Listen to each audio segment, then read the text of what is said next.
parler donc de l'activité acaricide de deux espèces d'eucalyptus de Constantine, donc sur varroa destructeur des abeilles. Alors on commencera par une introduction où on parlera de l'abeille et des dangers qui la guettent. On détaillera le matériel et les méthodes suivies. Les résultats seront discutés. Et puis on terminera par une conclusion et des perspectives.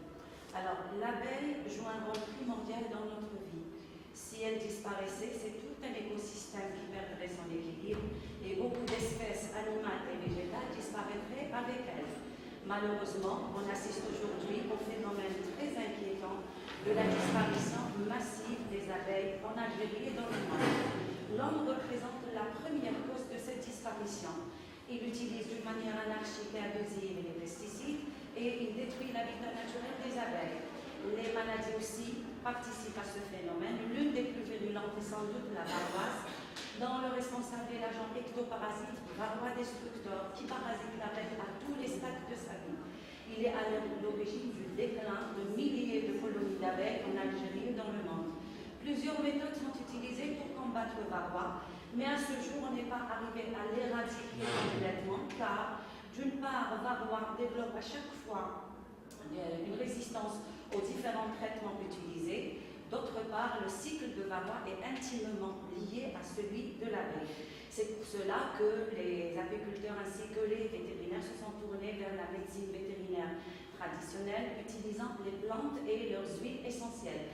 Et donc, nos plantes, les feuilles de nos plantes, à savoir les feuilles d'Eucalyptus robusta et les feuilles d'Eucalyptus amygdalina, ont été récoltées au niveau de l'arboretum de Dalahnega, dans la forêt de Tbilwash, de la wilaya de Constantine. L'huile a été extraite à partir de feuilles fraîches, donc par hydrodistillation, et la composition chimique a été faite grâce à une analyse CPGSM, chromatographie en phase gaz, couplée à une spectroscopie de masse.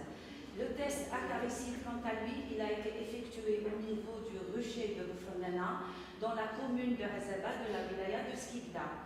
12 ruches ont été choisies donc d'une manière aléatoire. Un test préliminaire leur a été fait pour voir leur infestation par varroa. Ces 9 ruches ont été divisées en 3 lots de 3 ruches chacun.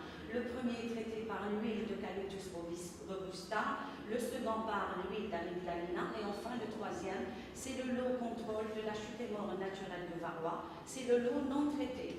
La méthode suivie est la méthode biologique fosse d'élange ou couvre-fond et donc chaque ruche a été munie d'un glace d'eau grillagée.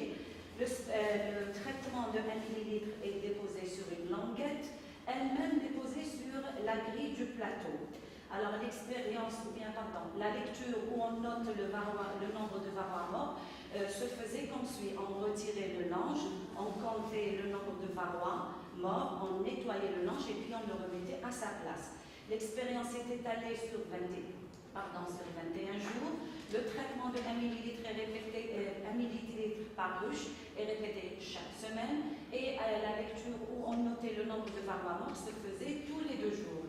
Les résultats ont été exprimés sous forme de valeur moyenne de varroa mort plus ou moins écart-type, testés statistiquement par le test T-Student.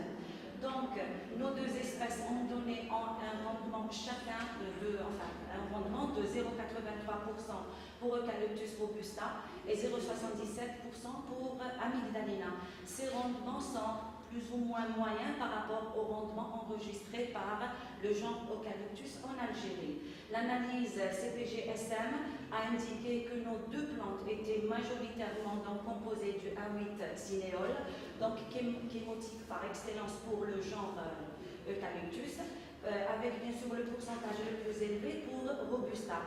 D'autres composés minoritaires sont présents, tels que paracimène, alpha-pinène, orthocimène pour Robusta, spatulénol, clomphène et alpha-pinène pour amygdalina. Pour le test acaricide, on a remarqué que nos 2 traitements utilisés, à savoir le traitement à l'huile d'Eucalyptus robusta et amygdalina, ont présenté une différence significative par rapport au contrôle. D'autre part, l'huile d'Eucalyptus robusta, ou bien l'espèce robusta, a enregistré une différence nettement significative par rapport à l'huile d'Eucalyptus amygdalina, montrant ainsi son grand effet acaricide sur varroa destructor comparé à celui d'Eucalyptus amygdalina. En conclusion, on dira donc que les deux espèces d'eucalyptus possèdent un effet acaricide sur varroa destructor, mais il est variable. L'effet le plus important a été noté chez Eucalyptus robusta. Et enfin, on pourra donc utiliser les huiles essentielles des espèces étudiées comme biomoyen pour lutter contre varroa. On combattra ainsi la résistance de varroa aux différents acaricides commerciaux utilisés en alternant leur utilisation avec celle des huiles essentielles seules ou associées avec d'autres huiles ou bien d'autres produits tels que le thymol. Et enfin, en perspective, et selon notre travail sur le terrain avec les apiculteurs et selon notre recherche bibliographique, on a remarqué que le problème réellement que rencontraient tous les apiculteurs est que le varroa, tous les traitements utilisés ne touchaient que les varrois phorétiques, c'est-à-dire des varrois sur le dos des abeilles adultes. Or, varroa vit, grandit et se multiplie à l'intérieur des alvéoles avec les nymphes des abeilles. Donc le but ultime est de trouver un moyen pour combattre varroa à l'intérieur des alvéoles sans altérer bien sûr la croissance naturelle des nymphes des abeilles. Et enfin, je vous remercie pour votre aimable attention.